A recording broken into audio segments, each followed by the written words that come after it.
The smoke alarm's piercing shriek cut through the pre-dawn stillness like a blade through silk, jolting Lieutenant Sarah Chen from her restless sleep. Her body moved before her mind caught up, muscle memory from 3 tours overseas commanding her limbs as she rolled from the narrow cot in her childhood bedroom. The acrid smell hit her nostrils immediately, not the familiar scent of her mother's burned toast or her father's forgotten cigarette, but something deeper, more dangerous. Real smoke, real fire. Preparing and narrating this type of story took us long efforts and hard work. So if you are enjoying the story, please consider subscribing to our channel. Sarah's bare feet hit the cold hardwood floor of the 2-story colonial where she'd grown up, where she'd returned 6 months ago after her medical discharge from the army. The house that had once felt like a sanctuary now felt like a trap, its familiar creaks and groans masked by an ominous crackling that seemed to emanate from the walls themselves. Through her bedroom window, orange light flickered against the neighbors' houses, casting dancing shadows that made the suburban street look like a war zone. "Elena!" Sarah's voice cracked as she called for her younger sister, the sound barely audible over the growing roar coming from somewhere below. She grabbed her Purple Heart from the nightstand, a habit she'd developed since coming home, needing the weight of it in her palm to ground herself when the world felt too chaotic. The metal's ribbon was frayed from handling, its edges soft with wear, but the metal remained cool against her sweating palm. The hallway stretched before her like a tunnel, longer than she remembered. The family portraits on the walls were already beginning to blur behind a haze of gray smoke. Her parents were at their anniversary retreat in Vermont, wouldn't be back until Sunday. It was just her and Elena in the house, just the 2 sisters who'd spent the last 6 months dancing around each other's wounds like boxers afraid to throw the first punch. Sarah's military training kicked into overdrive as she assessed the situation. The smoke was thicker near the staircase, rising from the first floor in lazy, deadly spirals. The temperature in the hallway had increased noticeably, not yet dangerous, but climbing. She had minutes, maybe less. Her hand found the wall, fingers trailing along the familiar flowered wallpaper their mother had hung when Sarah was 12, when she'd announced she wanted to be a soldier like their grandfather. "Elena, where are you?" Sarah called again, louder this time, her voice carrying the authority that had once commanded respect from her unit in Kandahar. But here, in this house where she'd been stripped of her rank and purpose, her voice seemed to dissolve into the smoky air like morning mist. Elena's bedroom door stood ajar at the end of the hall, and Sarah's heart hammered against her ribs as she approached. Her sister had been pulling late nights at the law firm where she worked as a paralegal, often coming home after midnight with takeout containers and red-rimmed eyes that spoke of too much coffee and too little sleep. Elena, who, at 25, had already built the kind of stable, respectable life that Sarah had thrown away for desert deployments and IED explosions. "Real soldiers," Elena had spat, her dark eyes flashing with a fury that reminded Sarah painfully of their mother in her younger days. "Real soldiers don't give up when things get hard. They don't come home and act like the world owes them something because they got hurt." The words had cut deeper than the shrapnel that had ended Sarah's military career, deeper than the concussion that still left her dizzy on bad days, deeper than the PTSD diagnosis that had become her unwelcome companion. Elena didn't understand what it meant to watch your unit get blown apart by a roadside bomb, didn't understand the weight of surviving when better soldiers hadn't. But Elena also didn't understand what it meant to be needed again, to have a mission that mattered more than the pills in the bathroom cabinet or the job interviews that never seemed to lead anywhere. Sarah's fingers tightened around the Purple Heart as she made her decision. If Elena was in this house, Sarah would find her. If she wasn't, Sarah would make sure there was still a house for her to come home to. The staircase presented Sarah with her first major obstacle. Smoke billowed up from below like a gray waterfall in reverse, and she could see the orange glow of flames dancing somewhere in the living room. The old wooden steps, which had creaked under the weight of 2 growing daughters for 20 years, now groaned with the stress of expanding wood and rising heat. Sarah dropped to her hands and knees, staying low beneath the worst of the smoke. The air near the floor was cleaner, cooler, though still thick enough to make her eyes water. She moved with the deliberate precision that had kept her alive in Afghanistan, each movement calculated and purposeful. The purple heart pressed against her palm left small indentations in her skin. Halfway down the stairs, Sarah heard it, a faint coughing sound coming from the direction of the kitchen. Her heart leaped with a mixture of relief and terror. Elena was here, somewhere in the house, probably trapped by smoke and flame. The coughing came again, weaker this time, nearly lost beneath the roar of the fire. The living room was a hellscape of orange and red, flames consuming the couch where she and Elena had spent countless evenings watching Disney movies and arguing over the remote control. The fire had spread to the curtains, racing up the fabric like eager fingers reaching for the ceiling. The heat hit Sarah like a physical wall, reminding her uncomfortably of the desert sun in July, the way it could steal your breath and leave you gasping. But this was different. This heat carried the promise of destruction, of everything familiar turning to ash and memory. The family photos on the mantelpiece were already beginning to curl and blacken, decades of birthdays and holidays melting away like wax. Sarah's high school graduation picture, the one where she wore her Army ROTC uniform with such pride, was barely recognizable behind the heat-warped glass. The coughing sound came again, definitely from the kitchen now. Sarah pressed forward, her military training warring with her protective instincts. In Afghanistan, she'd learned to assess risks coldly, to make calculations about acceptable losses. But this wasn't Afghanistan, and Elena wasn't an acceptable loss. Elena was her baby sister, the girl who used to crawl into Sarah's bed during thunderstorms, who cried harder than anyone when Sarah shipped out for her first deployment. The kitchen doorway was partially blocked by burning debris, But that was before the medical discharge, before the nightmares and the pills, and the months of Elena's disappointed glances across the dinner table. That was when Sarah had been somebody, when she'd had a purpose bigger than herself. Now she was just another broken veteran, another casualty of wars that most people preferred not to think about. Elena's coughing grew more violent, her body convulsing as the smoke thickened around her. In the orange light of the flames, she looked impossibly young, like the little girl who used to follow Sarah around the house, begging to be included in whatever game or adventure her big sister was planning. Sarah's grip tightened on the purple heart as she made her choice. Maybe she was a weak soldier now. Maybe she was broken and useless and everything Elena had accused her of being, but she was still Elena's sister, and sisters don't abandon each other, not even when the whole world is burning down around them.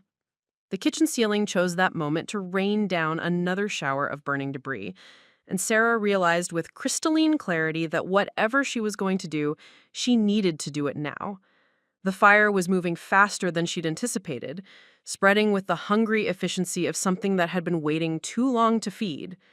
Through the smoke and chaos, Elena's eyes met hers across the kitchen, and for a moment Sarah saw not judgment or disappointment, but the same absolute trust she'd seen on the faces of her soldiers when the mortars started falling.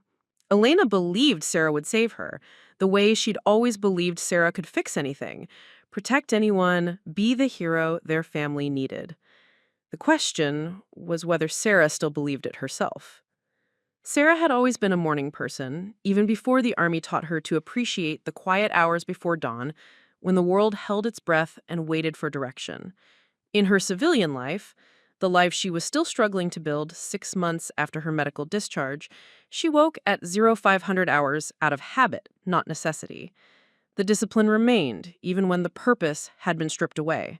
Her daily routine had become a carefully constructed scaffolding designed to hold up the crumbling architecture of her identity.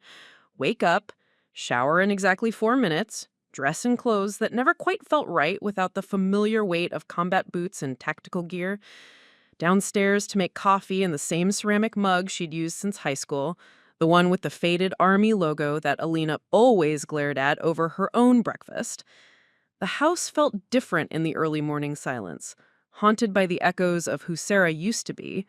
In the kitchen, she'd sit at the same table where she'd studied for her SATs, where she'd filled out her military academy application with trembling hands and boundless ambition. Her chair creaked under her weight differently now. She'd lost 20 pounds since the discharge, her body consuming itself in the absence of the rigorous physical training that had once defined her days.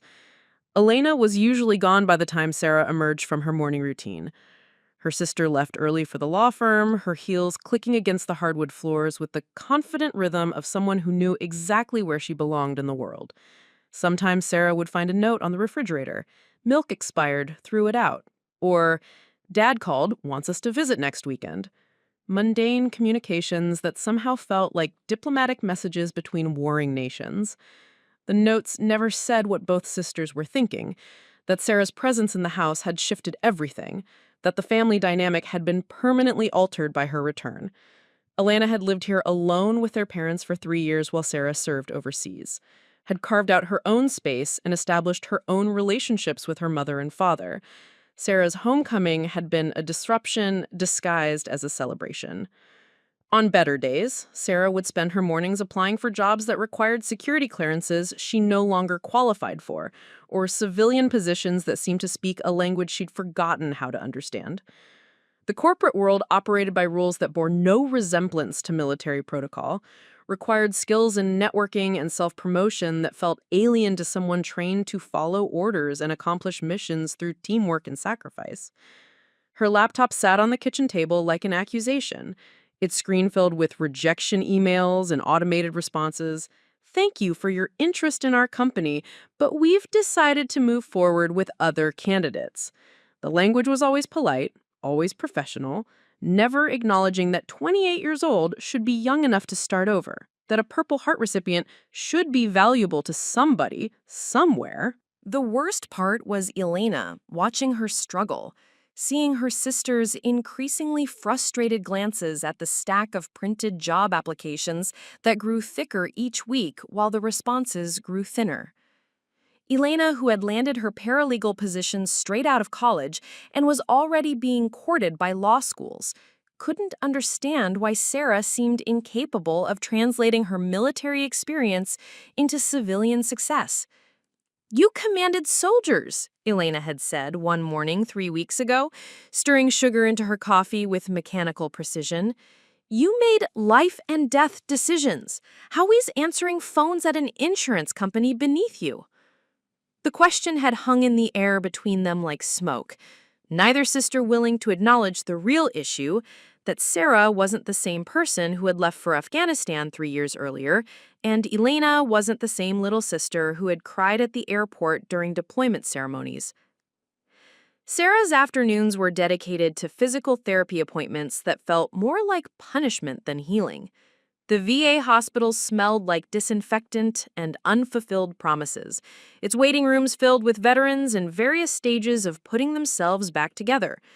Her left shoulder, damaged by shrapnel from the IED blast that had ended her military career, required ongoing treatment to maintain the range of motion necessary for civilian employment. The therapist, a kind woman named Mrs. Rodriguez, who had worked with veterans for 15 years, always asked the same questions. "How are you feeling today? Any new pain? Are you keeping up with your exercises at home?" Sarah always gave the same answers. Fine. Manageable. Yes. Even when the truth was more complicated.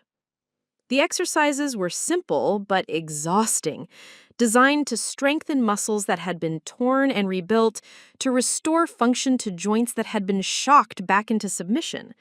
Sarah approached them with the same methodical determination she'd once applied to weapon maintenance.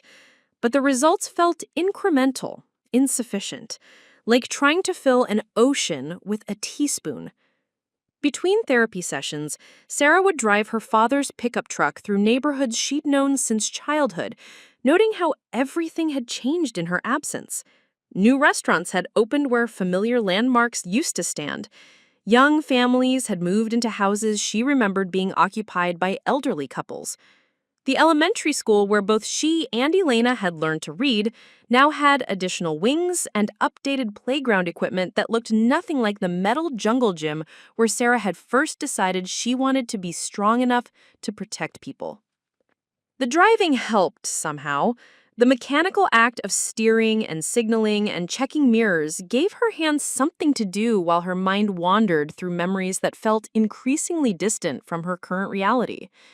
Sometimes she'd park outside the high school where she'd been student body president and captain of the soccer team, trying to remember what it felt like to be that confident, that certain about her place in the world. Elena's boyfriend Marcus had become a frequent presence in the house since Sarah's return, his cheerful attempts at conversation highlighting the awkward gaps in her civilian vocabulary. Marcus worked in marketing, spoke enthusiastically about brand strategies and consumer engagement metrics, inhabited a universe of office politics and happy hour networking events that might as well have been on another planet. "You should come out with us sometime," Marcus would suggest, his genuine warmth making Sarah feel even more isolated. "Elena says you don't get out much. There's this great veterans group that meets at Murphy's Bar on Thursday nights." The suggestion was well-intentioned, but missed the fundamental issue. Sarah wasn't sure she wanted to be around other veterans, wasn't ready to compare war stories and discharge papers with people who might understand her struggles too well. The idea of sitting in a circle, sharing experiences that felt too raw and personal for casual conversation, made her chest tight with anxiety. Elena would watch these exchanges with an expression Sarah couldn't quite decode. Part frustration, part concern, part something that looked almost like embarrassment. As if Sarah's inability to seamlessly transition back into civilian life was a reflection on Elena's own competence, her own ability to maintain family relationships. The evenings were the hardest part of Sarah's new routine. After Elena returned from work and Marcus from whatever marketing emergency had kept him late at the office, the three of them would navigate dinner conversation with the careful politeness of strangers sharing a hotel elevator. Elena would discuss her cases, insurance fraud investigations, and property disputes that required the kind of systematic attention to detail that Sarah had once excelled at in military intelligence. Marcus would contribute stories from his office, funny anecdotes about difficult clients and successful campaigns. Sarah would sit at the same dinner table where she'd announced her intention to join the Army, where she'd shared letters from basic training and Skype calls from overseas deployments, feeling like a ghost haunting her own life. Her contributions to the conversation felt stilted, disconnected from the daily rhythms that Elena and Marcus had established during her absence. "How was your day?" Elena would ask, the question loaded with expectation and judgment. "Fine," Sarah would respond, not wanting to explain that her date had consisted of 3 job rejections, a physical therapy session that left her shoulders screaming, and 2 hours spent staring at the ceiling while trying to remember why getting out of bed felt so difficult. The silence that followed these exchanges was thick with unspoken disappointments. Elena, disappointed that Sarah couldn't or wouldn't engage more fully with civilian life. Sarah, disappointed in herself for failing to meet expectations that felt simultaneously reasonable and impossible. Sometimes, after Marcus had gone home and Elena had retreated to her room to study for the LSAT, Sarah would sit on the back porch with her purple heart in her palm, trying to reconcile the person she'd been with the person she was becoming.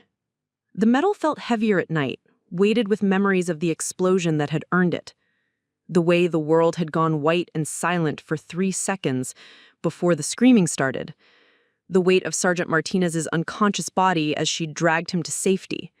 The metallic taste of blood in her mouth that had taken weeks to fade. The citation accompanying the medal used words like valor and selfless service, language that felt increasingly foreign to her current existence. How could someone capable of valor spend entire days struggling to get dressed? How could someone who had demonstrated selfless service under enemy fire be defeated by a simple job interview? Elena's bedroom light would glow beneath her door until late in the evening, the sound of her typing on her laptop a steady rhythm that reminded her of machine gun fire in the distance. Her sister was building something, working toward goals that remained clearly defined and achievable. Law school applications, career advancement, the kind of future that could be planned and executed with precision. Sarah's own future felt sheepless, undefined, like trying to navigate without a map or compass. The military had provided structure, purpose, a clear hierarchy of objectives and rewards. Civilian life offered freedom that felt more like paralysis, choices that multiplied without obvious right answers. The worst nights were when the dreams came. Not nightmares exactly, but vivid recreations of moments when she'd felt useful, necessary, alive with purpose. Leading her squad through hostile territory, making decisions that kept people safe, receiving orders that connected her individual actions to larger strategic objectives. She'd wake from these dreams feeling more lost than before, the contrast between past competence and present confusion too sharp to ignore. On one particularly difficult night 3 months after her return, Sarah had found Elena in the kitchen at 2 a.m., heating milk in the microwave with the mechanical precision of someone following a childhood ritual. "Can't sleep either?" Elena had asked, not looking up from her mug. "Just thinking," Sarah had responded, settling into the chair across from her sister. They'd sat in silence for nearly 10 minutes, two women who had shared a childhood and a house, but seemed incapable of sharing their current struggles. Elena studying for exams that would determine her professional future, Sarah trying to figure out what professional future even meant for someone whose primary skills involved weapons maintenance and tactical planning. "I know you think I don't understand, but watching you struggle is hard for me too. You used to be so certain about everything, so confident." Sarah had wanted to explain that confidence was a luxury she could no longer afford, that certainty required a foundation of purpose and belonging that had been blown apart along with her unit. Instead, she'd nodded and murmured something about adjustment taking time, protective platitudes that kept the conversation safely superficial. That night had been 2 weeks before Elena called her weak, before the argument that had crystallized all the unspoken tensions between them into words too sharp to take back. But even then, sitting in the familiar kitchen with her sister's worried presence across the table, Sarah had sensed the growing gap between them, the way her inability to rebuild herself was becoming a burden that Elena couldn't carry much longer. The Purple Heart had sat on the counter between them that night, catching the moonlight through the kitchen window like a small, silent accusation. The fire's roar intensified as Sarah crouched at the kitchen doorway, calculating angles and timing like she'd once calculated mortar trajectories. The burning debris blocking her path formed an obstacle course that would have been challenging under normal circumstances. Now, with Elena trapped and smoke thickening by the second, it felt like navigating through hell itself. "Elena, I need you to stay low and move toward the refrigerator," Sarah shouted over the crackling flames. "Can you do that?" Her sister's response came as a gasping cough, but Elena managed to nod and began crawling away from the back door. The movement was awkward, hindered by the professional skirt and blouse she'd worn to work the day before, clothes that spoke of a world where the greatest dangers were difficult clients and missed deadlines, not ceiling collapses and smoke inhalation. Sarah's military training kicked into overdrive, her mind automatically shifting into the tactical assessment mode that had kept her alive through 3 combat deployments. The kitchen fire was spreading along the ceiling in a predictable pattern, following the path of least resistance through drywall and insulation. The structural integrity of the doorframe was compromised, but not yet critical. She had maybe 3 minutes before the situation became unsurvivable. The irony wasn't lost on her. For months, Elena had questioned her usefulness, her ability to contribute anything meaningful to civilian life. Now, faced with a crisis that required exactly the kind of quick thinking and decisive action that the military had drilled into her, Sarah felt more like herself than she had since coming home. She tested the stability of the overhead beam with her hand, feeling for the telltale vibrations that would indicate imminent collapse. The wood was hot but solid, the fire not yet deep enough to compromise its load-bearing capacity. Sarah had learned to read buildings the way other people read books. Every creak and groan a sentence, every shift in weight a paragraph describing structural stress and material fatigue. "Elena, I can't breathe." Elena's voice carried a note of panic that cut through Sarah's tactical analysis like a knife. There was no time for careful planning, no opportunity to call for backup or wait for reinforcements.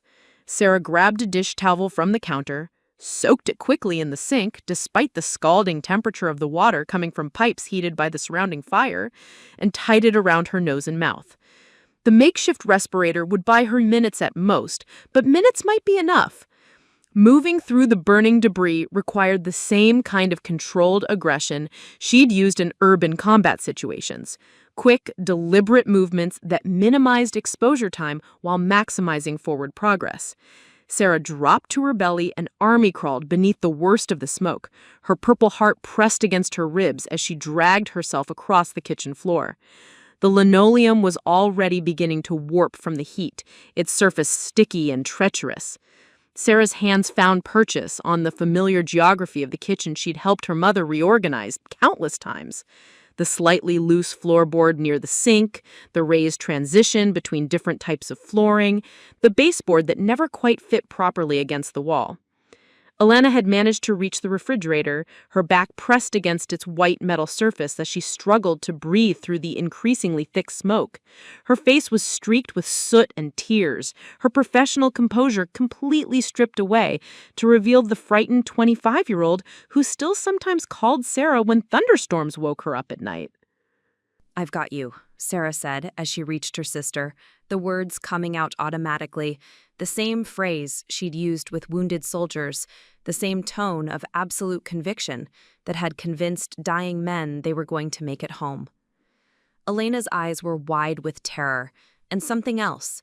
Recognition, maybe, of the competence and authority that had been dormant in Sarah for months, but now blazed as bright as the flames consuming their childhood home.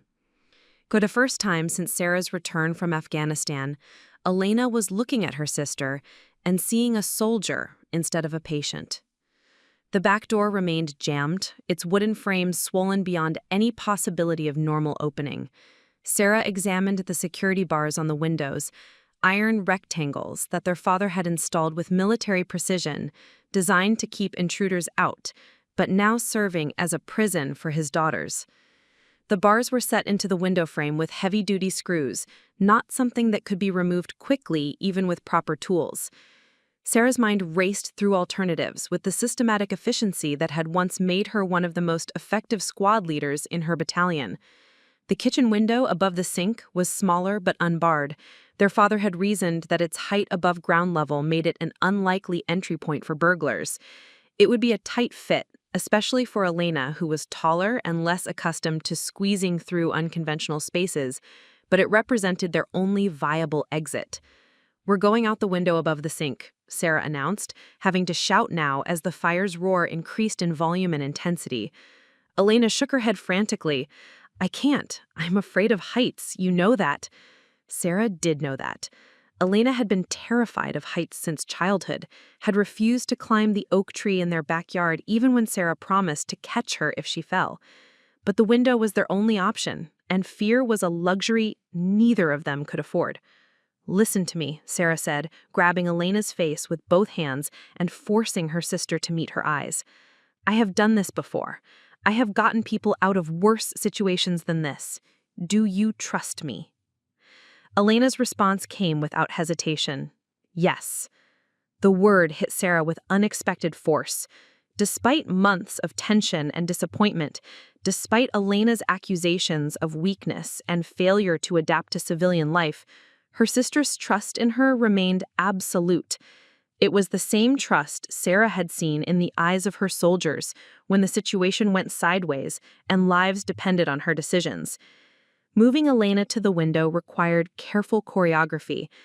The kitchen counter was metal and plastic, already too hot to touch comfortably, but not yet dangerous. Sarah boosted her sister up, her weight familiar from childhood games of helping each other reach high shelves or escape through bedroom windows when they were supposed to be grounded. The window mechanism was old and stubborn, its hinges corroded by years of cooking grease and kitchen moisture. Sarah threw her full weight against it, her shoulders screaming in protest as the shrapnel injuries reminded her of their continued presence. But the window gave way, with a metallic shriek that was barely audible over the fire's consuming roar. Cool night air rushed through the opening like a benediction, carrying with it the sounds of distant sirens and shouting voices. The fire department was coming, but Sarah knew with military certainty that they wouldn't arrive in time to make a difference. This rescue would succeed or fail based on her own actions, her own ability to get Elena safely out of the burning house. "I can't do this," Elena whispered, her body trembling as she looked down at the 8-foot drop to the backyard below. "Yes, you can," Sarah replied with the absolute conviction that had once convinced terrified soldiers to follow her into combat zones. "I'm going to lower you down as far as I can, then let you drop the rest of the way. The ground is soft. Dad's been overwatering the lawn all summer." Elena's laugh was shaky but genuine, a sound that reminded her of their childhood, of the countless times she'd talked her younger sister through fears and challenges that had seemed insurmountable at the time. Elena had always been the cautious one, the sister who read instruction manuals and followed safety guidelines, while Sarah had been the adventurer, the risk-taker, who climbed too high and jumped too far, and somehow always landed safely. Getting Elena through the window required patience and precision. Sarah had to support most of her sister's weight while Elena maneuvered through the narrow opening, her professional skirt catching on the window frame and tearing with a sound like paper ripping. Elena's hands were shaking so badly she could barely grip the windowsill, but she kept moving forward, trusting Sarah's guidance and strength. "Okay, I'm going to let you down now," Sarah said when Elena was hanging from the windowsill by her hands. "On 3. 1, 2. Sarah released her grip on Elena's wrists and watched her sister drop into the darkness below. The sound of Elena hitting the ground was soft, followed immediately by her voice calling up, "I'm okay! I'm okay!" The relief that flooded through Sarah was so intense it made her dizzy. Elena was safe, out of the burning house, no longer in immediate danger from smoke inhalation or structural collapse. But Sarah's own escape would be more complicated. She was larger, heavier, and the window frame was already beginning to show signs of heat stress. As Sarah prepared to follow her sister through the window, she heard Elena's voice from the backyard, now strong and clear. "Sarah! Oh my God, look behind you!" Sarah turned to see that the kitchen fire had spread with terrifying speed during the minutes she'd spent getting Elena to safety. Flames now covered most of the ceiling and were beginning to creep down the walls, consuming family photos and children's artwork with indiscriminate hunger. The doorway she'd crawled through just minutes earlier was now completely blocked by burning debris. The heat was becoming unbearable, the air so thick with smoke that each breath felt like inhaling sandpaper. Sarah's makeshift respirator was soaked with sweat and no longer provided meaningful protection. She had seconds, not minutes, before the situation became fatal. But as she hoisted herself up to the window, Sarah felt something she hadn't experienced since leaving the army. The crystalline clarity that came with having a mission that mattered, with being exactly where she needed to be at exactly the right moment. The months of doubt and self-recrimination fell away like shed skim, leaving behind the competent, decisive person she'd been before civilian life had convinced her she was broken. Sarah pulled herself through the window with movements that were economical and precise, her body remembering the countless obstacle courses and emergency drills that had once been routine parts of her daily life. The drop to the ground jarred her healing shoulder, but the pain felt distant and manageable compared to the satisfaction of having successfully completed a mission under extreme conditions. Elena was waiting in the backyard, her face streaked with soot, but alive and unharmed. The sisters stood together in the cool night air, watching orange light dance across the windows of their childhood home, while sirens grew steadily louder in the distance. "You saved my life," Elena said, her voice soft with wonder and something else, respect maybe, or recognition of competence that had been invisible during Sarah's months of civilian struggle. Sarah fingered the purple heart in her pocket, feeling its familiar weight against her palm. For the first time since coming home, the medal felt like it belonged to her, felt like recognition of capabilities that remained intact even when everything else seemed broken. The fire department arrived as they stood in the backyard, their trucks filling the quiet suburban street with flashing lights and organized chaos. Firefighters in heavy gear rushed toward the burning house with the efficient purposefulness that Sarah recognized from her own military training. They moved like a unit, each person understanding their role in a larger mission that required coordination and courage. Elena gave her statement to the fire chief while paramedics checked Sarah for smoke inhalation and heat-related injuries. The physical examination was routine, professional, but Sarah caught the paramedic glancing at the purple heart ribbon she wore on her pajama shirt, a small acknowledgement of service that felt more meaningful than all the "thank you for your service" comments she'd received since coming home. "You did good in there," the paramedic said as he checked Sarah's pulse and blood pressure. "That was some serious tactical thinking under pressure." The words were simple, but they hit Sarah with unexpected force.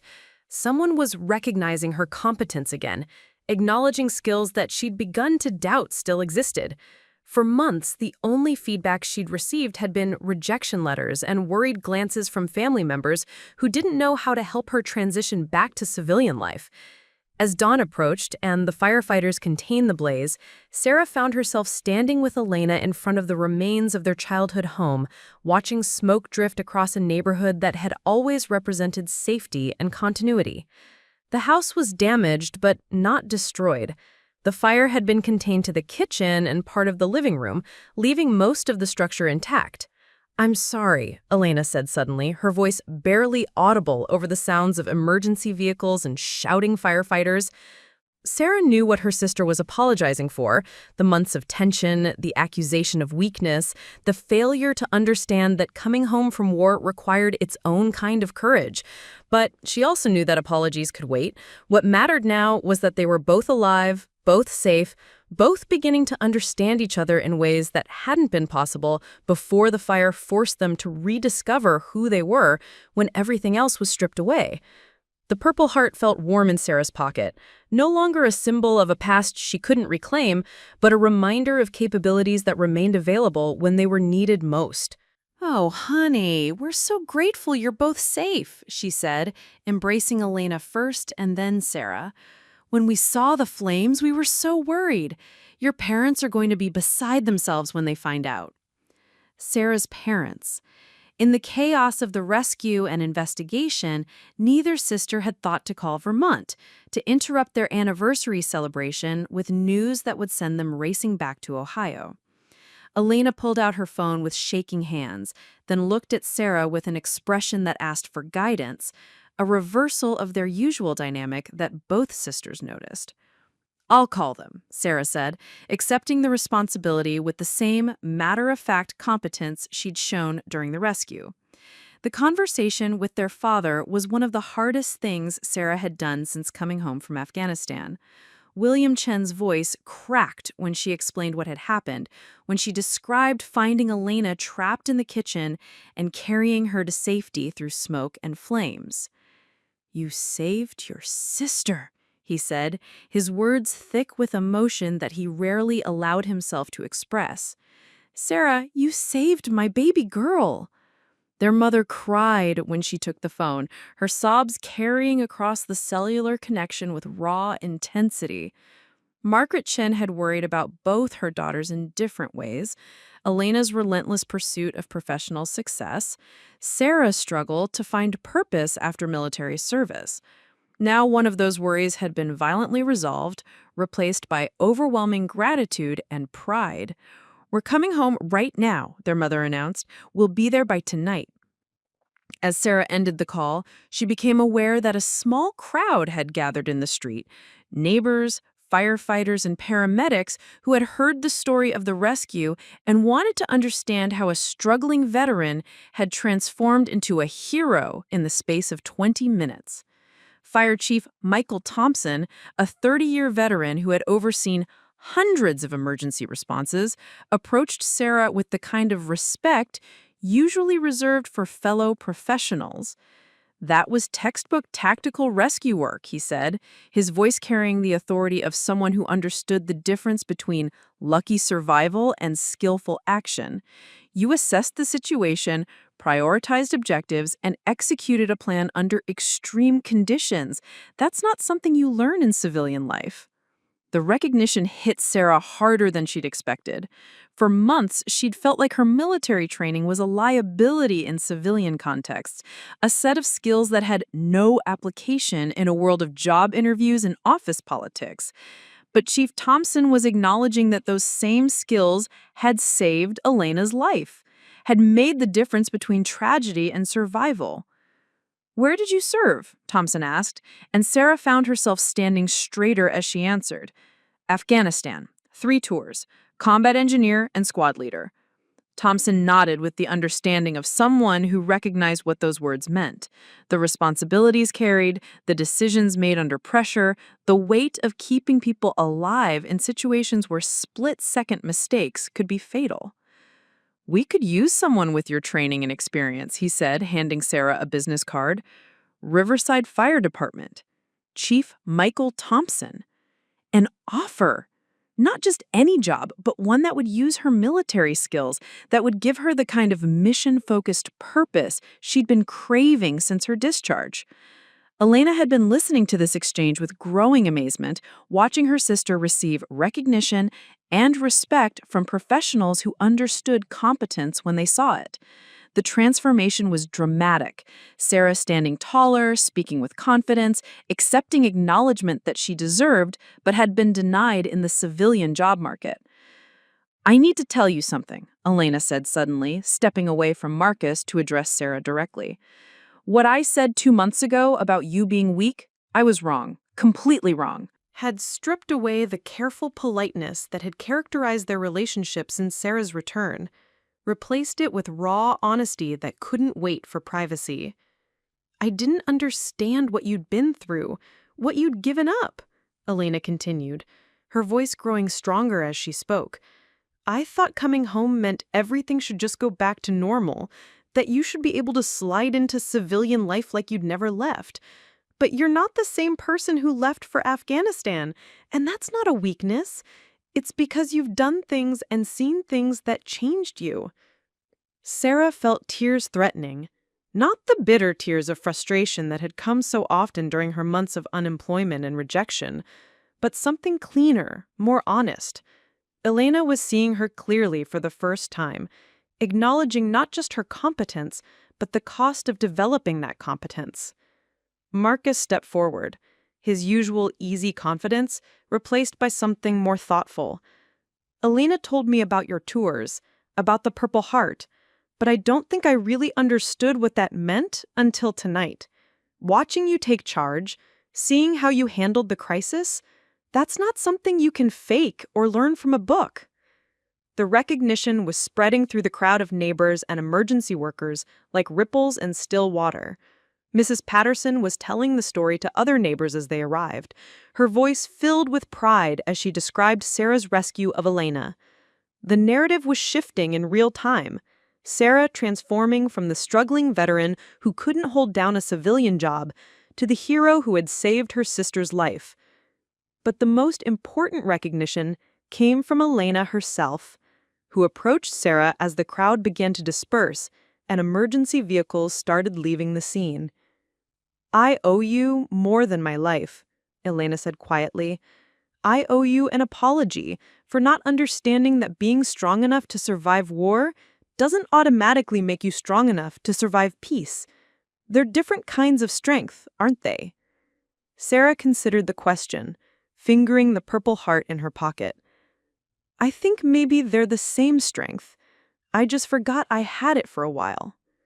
The sisters embraced in their parents' driveway as the sun rose fully over the damaged house, both of them understanding that something fundamental had shifted between them. The months of tension and misunderstanding hadn't been erased, but they'd been recontextualized, placed within a larger framework of love and loyalty that had survived even when communication had failed. Chief Thompson's business card remained in Sarah's hand, a tangible representation of possibilities she hadn't dared to consider. The fire department wasn't just offering her a job, they were offering her a way to use her military training in service of civilian communities, to be the kind of first responder who could make the difference between life and death in crisis situations. As the morning progressed and the immediate crisis response wound down, Sarah found herself thinking about the months she'd spent feeling useless and displaced.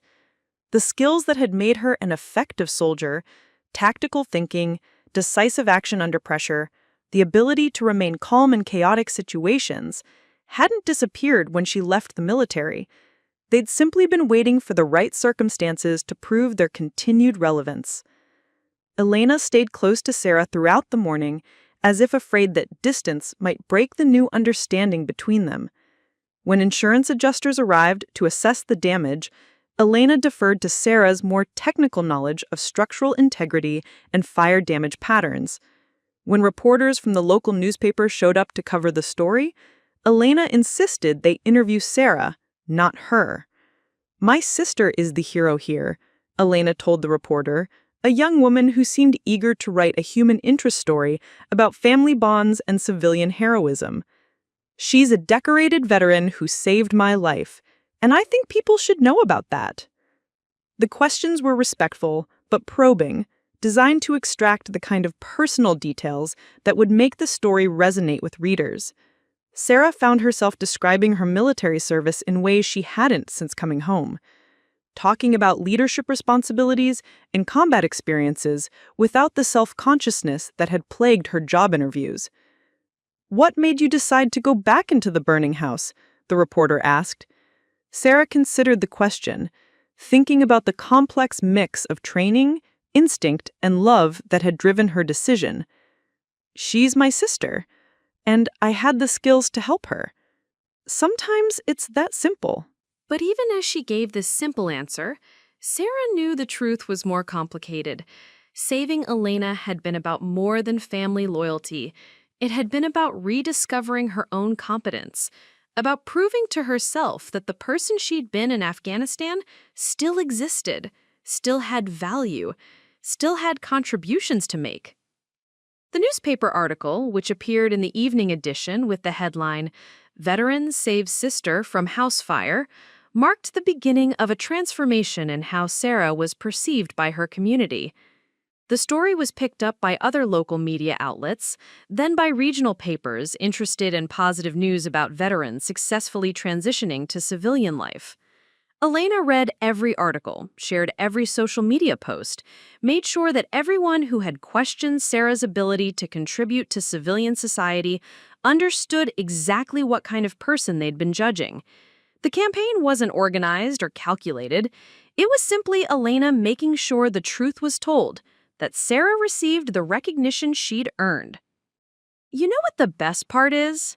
Elena said that evening as they sat in a hotel room their parents had paid for while the house was being assessed and cleaned. "Everyone is finally seeing what I should have seen all along. You never stopped being a soldier, Sarah. You just needed the right mission." Sarah looked at Chief Thompson's business card, which she'd placed on the nightstand next to her Purple Heart. Both items represented the same truth. Her military service had given her capabilities that remained valuable, that could serve civilian communities in ways she was only beginning to understand. The fire had revealed more than Elena's need for rescue. It had revealed Sarah's continued capacity for heroism, her ability to be exactly the person a crisis required. The months of self-doubt and civilian job rejections suddenly seemed like preparation for this moment when all her training and experience had converged to save the person who mattered most to her. 6 months after the fire, Sarah stood in the apparatus bay of Riverside Fire Station No. 3, running her hands along the polished chrome of Engine 17 with the same reverence she'd once reserved for her M4 carbine. The firehouse smelled like diesel fuel and cleaning products, industrial soap, and the lingering traces of smoke that seemed to permeate everything despite the most thorough washing. It was the smell of purpose, of readiness, of belonging to something larger than herself. The transition from struggling veteran to firefighter trainee hadn't been instantaneous or without challenges. The written examinations had required months of study, long nights at the kitchen table of their rebuilt house, with Elena quizzing her on building codes and emergency medical procedures. The physical fitness requirements had pushed her healing shoulder to its limits, forcing her to rebuild strength that had atrophied during her months of unemployment and self-doubt. But unlike the civilian jobs she'd applied for during those dark months, firefighting felt like a natural extension of her military service rather than a complete reinvention of her identity. The hierarchical structure, the emphasis on teamwork and mutual dependence, the split-second decision-making under extreme conditions, all of it activated neural pathways that had been dormant since her discharge from the Army. "Chen, you're with Martinez on the ladder truck today," Captain Williams announced during the morning briefing, his tone carrying the same matter-of-fact authority that Sarah remembered from her best commanding officers. Captain Williams was a 25-year veteran who had served 2 tours in Iraq before joining the fire department, and he'd taken a particular interest in Sarah's training. He understood the unique challenges faced by veterans transitioning to civilian emergency services, the way military experience could be both an asset and a complication in learning new protocols and procedures. "Remember, this isn't a combat zone," he'd told Sarah during her first week. "Civilians don't follow orders the way soldiers do, and they're not trained to handle crisis situations. Part of your job is keeping them calm while you do yours." The advice had proven invaluable during Sarah's first real emergency call 3 weeks into her training, an apartment building fire that had displaced 12 families and required coordination between multiple emergency services. Sarah had found herself naturally taking Charge of civilian evacuation procedures, her military training in crowd control and emergency management translating seamlessly to the civilian context. Elena had been waiting at the station when Sarah returned from that first major call, her face anxious with worry that only began to ease when she saw her sister emerge from the truck unharmed and energized in a way she hadn't seen since before Afghanistan. "How was it?" Elena had asked, and Sarah had tried to explain the satisfaction of using her skills in service of her own community, the way it felt to be needed again, to have training and experience that made a tangible difference in people's lives.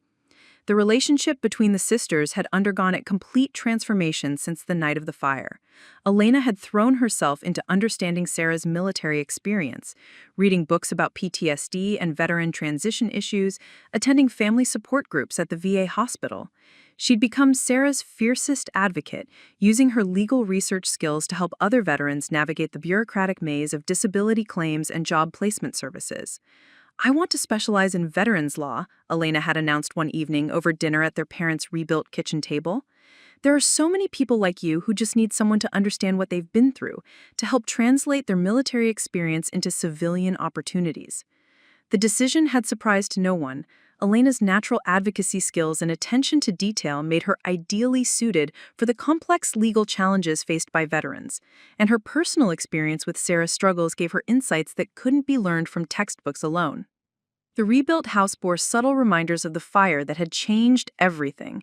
Slightly newer appliances in the kitchen, fresh paint throughout the first floor, updated electrical wiring that eliminated the hazard that had nearly cost Elena her life. But the most significant changes weren't visible in the physical structure. The tension that had characterized the sisters' relationship for months had been replaced by mutual respect and understanding. Sarah's bedroom still contained her Purple Heart, but now it shared space with commendations from the fire department, photographs from her training academy graduation, and letters from people whose lives she'd helped save. The medal no longer felt like a relic from a past she couldn't reclaim, but rather as the first in a collection of recognitions for service that continued in new forms. Their parents had returned from Vermont within hours of learning about the fire, their anniversary celebration cut short by terror and gratitude that left them both shaken and proud. William Chen had stood in the damaged kitchen, looking at his daughters with an expression that mixed relief with amazement. "I always knew you were strong," he'd told Sarah, "but I didn't understand how that strength could serve people here at home." Margaret Chen had been less able to articulate her feelings, simply holding both daughters close and crying tears that seemed to wash away months of worry and misunderstanding. She'd thrown herself into the house reconstruction project with obsessive attention to detail, as if creating the perfect home environment could somehow protect her family from future crises. The fire department had become more than just Sarah's employer. It had become her new military unit, a brotherhood and sisterhood of people who understood the weight of carrying responsibility for other people's safety. Her fellow firefighters included other veterans from various conflicts, but also career civilians who had chosen emergency services as their calling. Firefighter Rebecca Torres, a 10-year veteran who served as Sarah's mentor during her probationary period, had become both colleague and friend. Torres understood the unique challenges faced by women in emergency services, the need to prove competence repeatedly in environments dominated by masculine culture and physical demands. The hardest part isn't the physical requirements or the technical training, Torres had explained during one of their late-night conversations at the station. It's learning to trust your instincts again in a civilian context, remembering that your training and experience have value even when they come from places other people don't understand. Sarah's first major rescue had come 4 months into her training during a multi-vehicle accident on Interstate 71 that had left 3 people trapped in twisted wreckage. Her military experience with improvised explosive devices had given her an intuitive understanding of how metal behaved under extreme stress, how to identify which structural elements were load-bearing and which could be safely cut away. Working with the hydraulic rescue tools, Sarah had methodically dismantled the wreckage around a trapped driver while paramedics worked to stabilize his injuries. The precision required was similar to defusing roadside bombs. One wrong cut could trigger a collapse that would kill the person she was trying to save. "Outstanding work, Chen," Captain Williams had said after the successful extraction. "That was some serious technical skill under pressure." The recognition had felt different from the praise she'd received for saving Elena, less personal, but no less meaningful. Sarah was building a reputation as a competent professional, someone her colleagues could depend on in critical situations. The skills she'd honed in Afghanistan were serving her new community, protecting civilians who would never know the details of her military service, but who benefited from the competence it had given her. Elena had attended Sarah's graduation from the fire academy, sitting in the front row with their parents and Marcus, beaming with pride as her sister received her badge and helmet. The ceremony had been formal and dignified, recognizing the commitment required to serve as a first responder in increasingly complex emergency situations. "I'm so proud of you," Elena had whispered during the reception, tears streaming down her face as she embraced Sarah. "You found your calling again." The work was demanding and sometimes dangerous, but it provided the sense of mission and purpose that Sarah had been missing since her discharge from the Army. Every shift brought the possibility of making a real difference in people's lives, of being exactly where she needed to be when crisis struck. The fire department's community outreach programs had given Sarah opportunities to share her story with other veterans struggling with civilian transition. She spoke at VA hospitals and veteran support groups, describing how emergency services could provide the structure and purpose that many former military personnel craved. The skills you learned in the military don't become useless when you put on civilian clothes. They just need to be applied in new contexts, serving new missions. Her presentations often focused on the concept of transferable skills, how combat experience translated to emergency response, how military leadership prepared veterans for civilian supervisory roles, how the discipline and teamwork required in military service created ideal candidates for public safety careers. The Purple Heart that once felt like a burden now served as a bridge between her military service and her civilian career.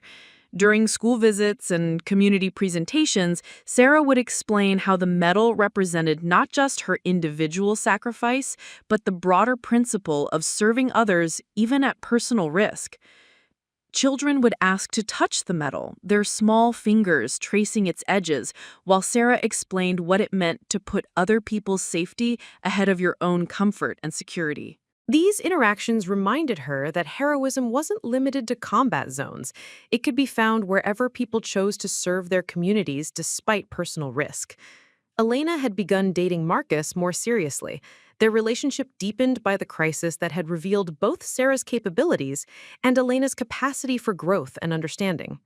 Marcus had proposed 3 months after the fire, presenting Elena with a ring during a family dinner at the rebuilt house.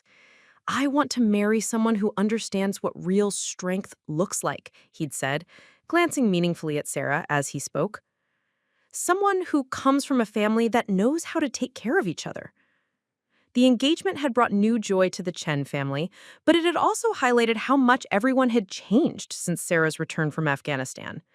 Elena was no longer the judgmental sister who couldn't understand why military experience didn't automatically translate to civilian success.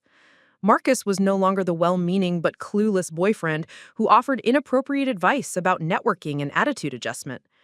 Sarah had been asked to serve as Elena's maid of honor, a role that would have felt awkward and forced during the tense months before the fire, but now felt natural and appropriate.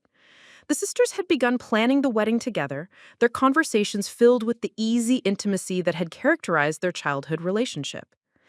"I want you to wear your dress blues," Elena had said during one of their planning sessions. "I want everyone to see that my sister is a hero." The comment had touched Sarah more deeply than she'd expected. For months, she'd felt like her military service was something to be minimized or apologized for in civilian contexts. Now Elena was asking her to celebrate it, to wear her uniform as a badge of honor rather than a reminder of displacement. The fire department had become a second family for Sarah, providing the camaraderie and shared purpose that she'd missed since leaving the Army. Her colleagues understood the weight of responsibility that came with emergency response work, the way split-second decisions could mean the difference between life and death for civilians who depended on their competence and courage. Station number 3 operated like a well-trained military unit, with clear chains of command and established protocols for every type of emergency. But unlike the military, their mission was purely protective, saving lives, preserving property, serving communities without the moral complexity that had sometimes complicated her overseas deployments. 3 years later, Captain Sarah Chen stood before a new class of firefighter recruits, her instructor's badge gleaming alongside the Purple Heart ribbon she still wore on formal occasions.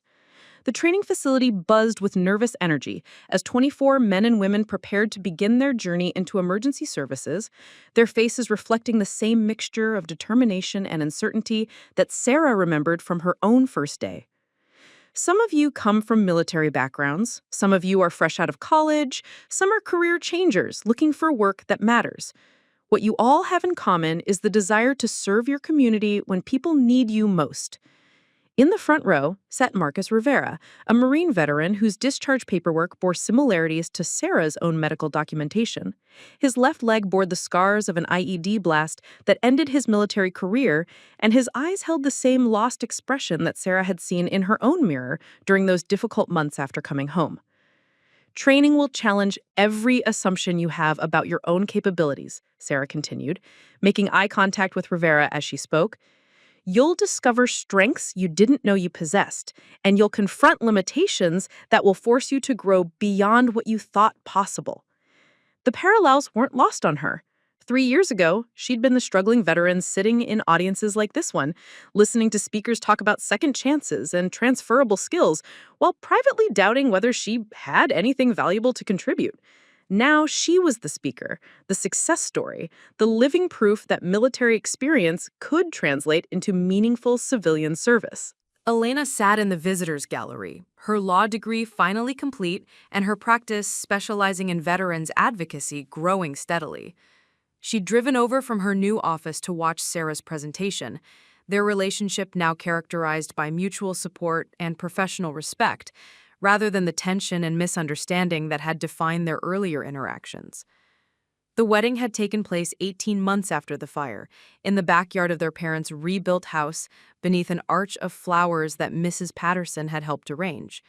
Sarah had worn her dress blues as Elena had requested, the uniform serving as a symbol of service and sacrifice, rather than displacement and struggle. Her maid of honor speech had brought tears to everyone's eyes, describing Elena's journey from judgment to understanding, from fear to courage. Marcus, Elena's Marcus, had proven himself capable of growth and insight that surprised everyone. His work in marketing had evolved to include pro bono campaigns for veterans organizations, his natural enthusiasm redirected toward causes that honored military service and supported transition programs. "My wife taught me that understanding begins with listening," he'd said during his wedding speech. "And my sister-in-law taught me that heroism comes in many forms, not all of them obvious to people who've never faced real crisis." The young Marine veteran in the front row raised his hand during the question period, his voice uncertain as he spoke. "Ma'am, what if you're not sure you have what it takes? What if your injuries make you think you can't handle the physical requirements?" Sarah recognized the question behind the question, not just concern about physical limitations, but deeper doubts about worth and capability that plagued many veterans during civilian transition. She'd asked similar questions during her own darkest moments, when rejection letters and failed interviews had convinced her that military experience was more liability than asset. "Physical healing is only part of recovery," Sarah replied, her words carrying the weight of personal experience. "The hardest part is learning to trust yourself again, to believe that the person who served with honor overseas can find new ways to serve with honor at home." Rivera nodded, something in his expression suggesting that her words had hit their intended target. Sarah made a mental note to speak with him privately after the presentation, to share Chief Thompson's business card the way it had been shared with her during her own moment of crisis and opportunity. The fire department had become more than Sarah's career. It had become her calling, the place where all her experiences converged into purposeful action. Her reputation for tactical thinking under pressure had led to promotion opportunities and specialized training in technical rescue operations. She'd become the person other firefighters turned to when situations required creative problem-solving and decisive leadership. Last month, Sarah had successfully coordinated the rescue of 3 construction workers trapped in a collapsed building, her military experience with structural assessment proving invaluable in determining safe approach routes through unstable debris. The operation had required 6 hours of careful excavation work, with Sarah directing the effort while maintaining constant communication with the trapped victims. "We're gonna get you out of there," she'd told them through the debris, her voice carrying the same absolute conviction she'd used with Elena during the house fire. The successful rescue had been covered by regional television news, with reporters focusing on Sarah's military background and her transition to emergency services. The story had been picked up by veterans advocacy groups as an example of successful civilian reintegration, shared widely on social media platforms devoted to military transition issues. Elena had watched the news coverage from her law office, calling Sarah immediately after the broadcast to express her pride and excitement. Their relationship had become one of mutual professional admiration, Elena advocating for veterans in legal contexts, while Sarah demonstrated their continued value in emergency services. "You're becoming famous," Elena had teased during that phone call. "Pretty soon you'll be too important to return my calls." But fame had never been Sarah's goal. Recognition was satisfying, but what mattered most was the knowledge that her skills and experience continued to serve people who needed them. Every successful rescue, every life saved, every crisis managed effectively added another layer of meaning to her military service. The training presentation concluded with questions about career advancement and specialized certifications, practical concerns that reflected the recruits' growing confidence in their chosen path. Sarah distributed information about various emergency services specializations, hazardous materials response, technical rescue operations, emergency medical services, each offering opportunities for continued growth and professional development. After the formal presentation, Rivera approached the podium with the hesitant determination that Sarah recognized from her own early interactions with Chief Thompson. His questions were specific and informed, revealing research into department policies and training requirements that suggested serious commitment rather than casual interest. "I've been out of the Marines for 8 months," he explained. "I've been struggling to find work that feels meaningful, that uses the training and experience I gained overseas." Sarah nodded, remembering her own months of frustrating job searches and interviews that seemed designed to minimize rather than recognize military experience. "What's your background? Combat arms, support, leadership experience?" "Infantry, 2 tours in Afghanistan, squad leader for the last 18 months. Medical discharge after an IED blast damaged my leg." Rivera's voice carried the same mixture of pride and uncertainty that had characterized Sarah's own descriptions of her military service during those difficult months. "The leg doesn't disqualify you if you can pass the physical fitness requirements, and squad leader experience is exactly what we look for in potential officers. Have you considered applying? The conversation continued for 20 minutes, Sarah sharing practical advice about the application process while also addressing the emotional challenges of transitioning from military to civilian emergency services. She gave Rivera her business card and Chief Thompson's contact information, creating the same bridge between crisis and opportunity that had changed her own life. Elena waited in the parking lot, her professional attire and confident demeanor reflecting the successful legal career she'd built around veterans advocacy. Her practice had grown to include 3 associates and a support staff of 6, handling cases that ranged from disability claims to employment discrimination lawsuits. The comment touched Sarah deeply, though she'd heard similar sentiments from Elena many times since the night of the fire. What made this instance special was the context. Elena making the statement spontaneously, without prompting from anniversary dates or special occasions. "You never gave up on me," Sarah replied. "You just didn't understand what I needed, and I didn't know how to explain it. We figured it out together." The truth was more complex than either simple explanation could capture. Both sisters had grown during the difficult months before the fire, Elena learning to see beyond surface appearances, while Sarah rediscovered her own capabilities and worth. The crisis had accelerated understanding that might have taken years to develop through normal conversation and interaction. 5 years later, Lieutenant Sarah Chen supervised a 4-person rescue team responding to a school bus accident that had left 12 children and 2 adults trapped in overturned wreckage. Her promotion to lieutenant had come with additional responsibilities for training and tactical coordination, roles that utilize both her military leadership experience and her civilian emergency services expertise.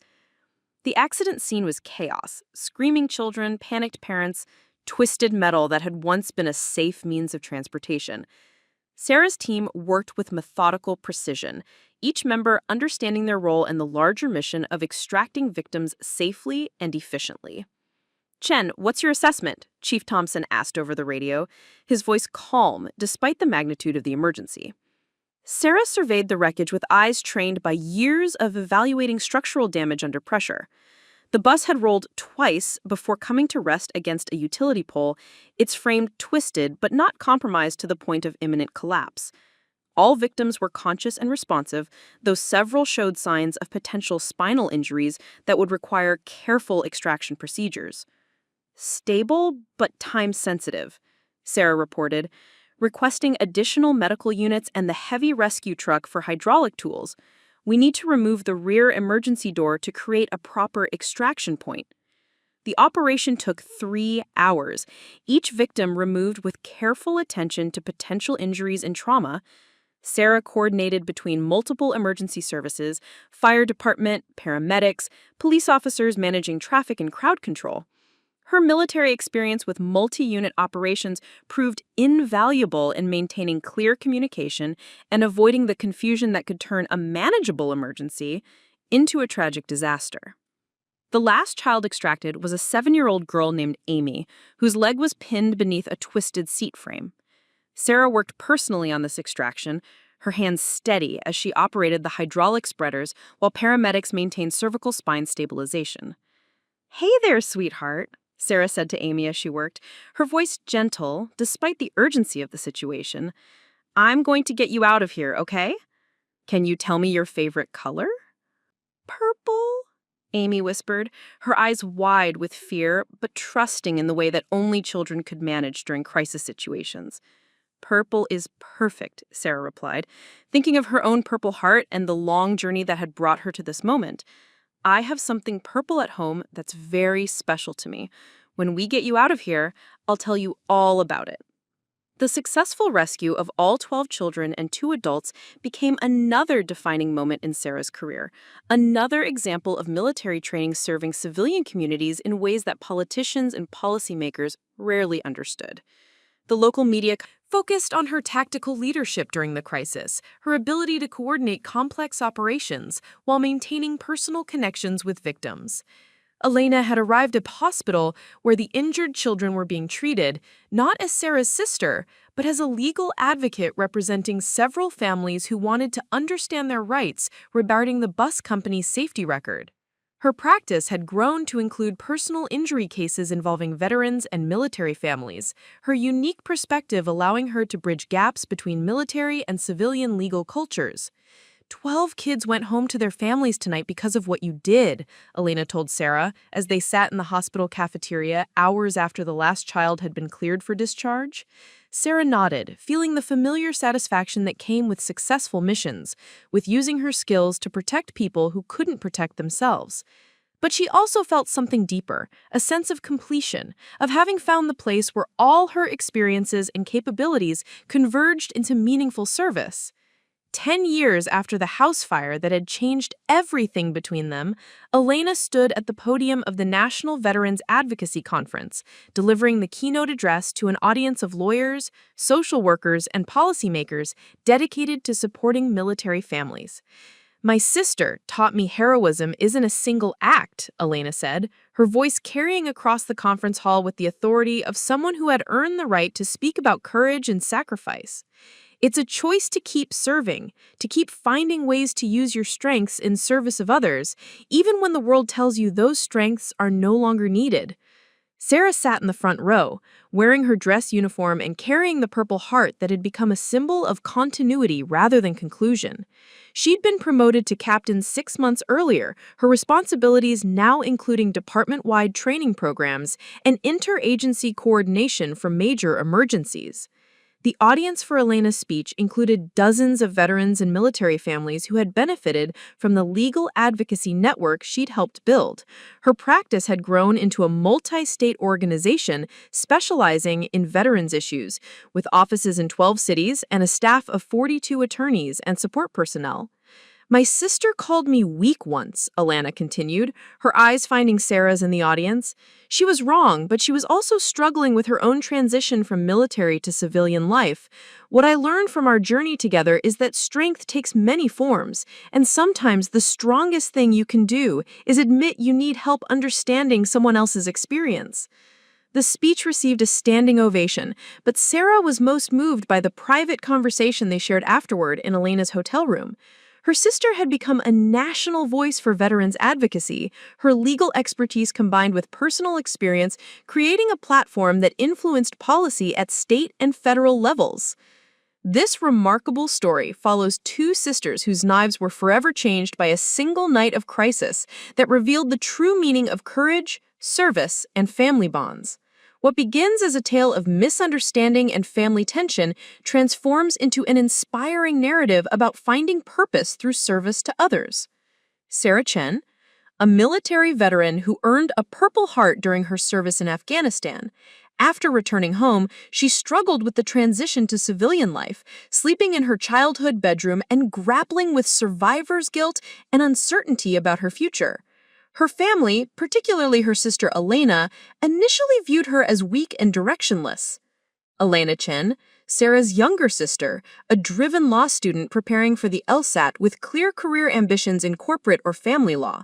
Elena initially harbored resentment towards Sarah, seeing her military service as a poor life choice and her post-service struggles as evidence of weakness. The pivotal moment came during a house fire at the Chen family home. When Elena became trapped in the burning kitchen, Sarah's military training and instinctive courage kicked in. Despite the danger, Sarah entered the blazing building and rescued her sister, proving that her strength had never wavered. It had simply been searching for a new purpose. This dramatic rescue became the foundation for both sisters' understanding of what true strength meant. Elena's near-death experience and Sarah's heroic response shattered their misconceptions about each other and revealed the deep love and respect that had been obscured by misunderstanding. Following the house fire rescue, Sarah discovered her calling in emergency services. She joined the local fire department, where her military training proved invaluable. Her combat experience, leadership skills, and ability to remain calm under pressure made her an exceptional firefighter. Over the course of 30 years, Sarah rose through the ranks to become fire chief, overseeing major emergency responses and earning recognition for her tactical expertise and leadership. Her military background provided a unique foundation for civilian service, allowing her to protect and serve communities in peacetime with the same dedication she had shown in combat. The story details several major incidents, including a massive downtown fire that required coordination between 17 different agencies and displaced over 300 families. Sarah's leadership during this crisis demonstrated how military training could be seamlessly translated into civilian emergency response. Elena's perspective was completely transformed by her sister's rescue and subsequent career success. She shifted her legal focus from corporate law to veterans affairs, becoming a passionate advocate for military families and service members transitioning to civilian life. Her legal career evolved into a national role as a special advisor on veterans affairs to the Department of Justice.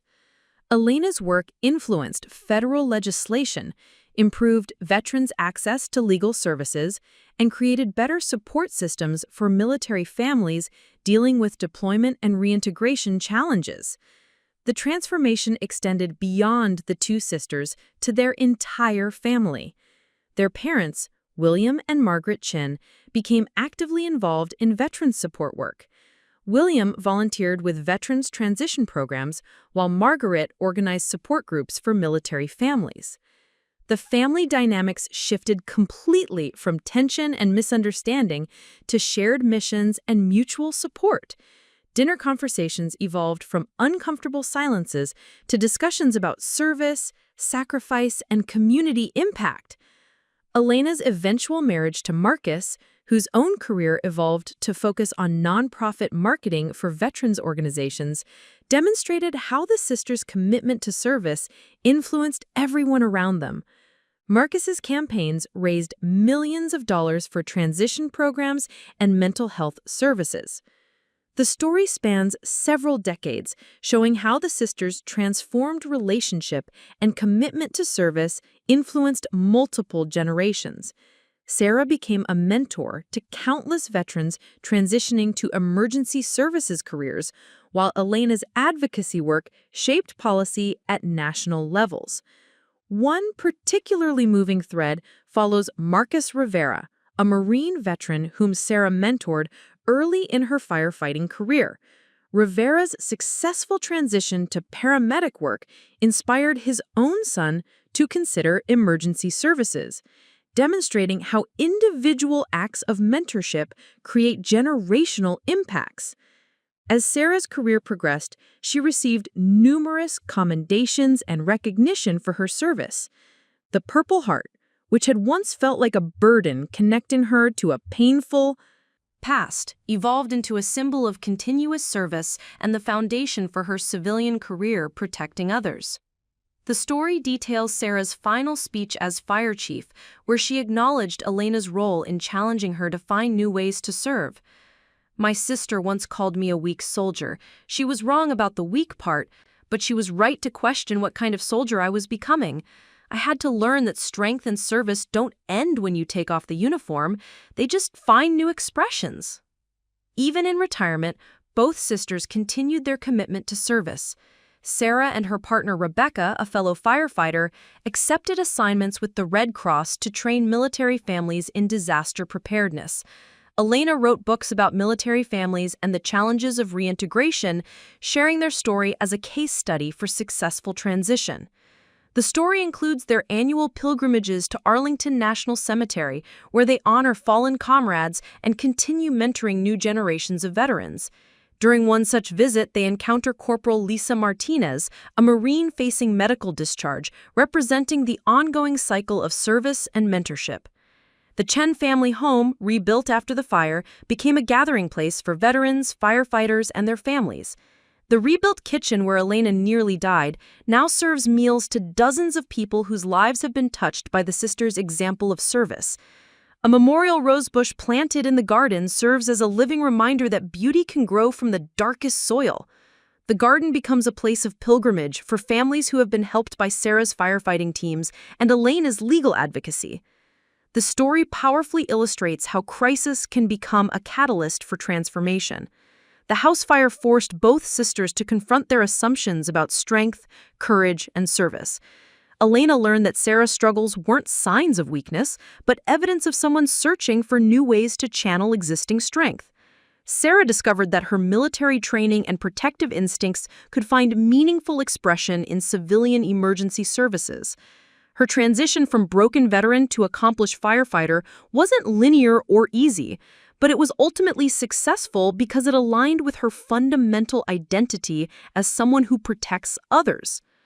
The narrative concludes with recognition that the story represents not just individual success, but part of a larger pattern of military transition and community service. The sisters' experience offers both cautionary lessons about family misunderstanding and hopeful examples of growth and reconciliation.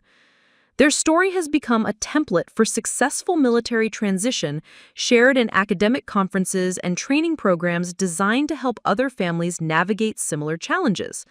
The Purple Heart rests in the fire department's memorial display, representing continuity rather than conclusion, the beginning of a story rather than its end.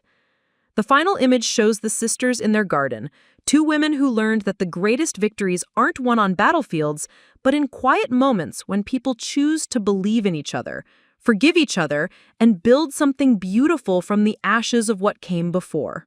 This powerful narrative demonstrates that service takes many forms, that heroism can be found in courtrooms and firehouses as easily as in combat zones, and that the strongest family bonds are forged not in the absence of conflict, but in the willingness to grow beyond it. The story shows how individual acts of courage and service create ripple effects that touch countless lives across generations. Sarah's rescue of Elena became the foundation for decades of service that influenced legislation, saved lives, and created support systems for military families across the nation. Most importantly, it illustrates that coming home from military service isn't the end of serving others. It's the beginning of new ways to protect and serve the communities that need dedicated, skilled, and compassionate people willing to put others first. If you found this powerful story of military service, family bonds, and finding purpose through service meaningful, please consider subscribing to our channel. Stories like this, tales of courage, transformation, and the many ways people serve their communities take tremendous effort and dedication to research, write, and share. Your subscription helps us continue bringing you these inspiring narratives that celebrate the everyday heroes among us. Join our community of listeners who appreciate stories that remind us of the best of human nature and the power of service to transform lives and communities.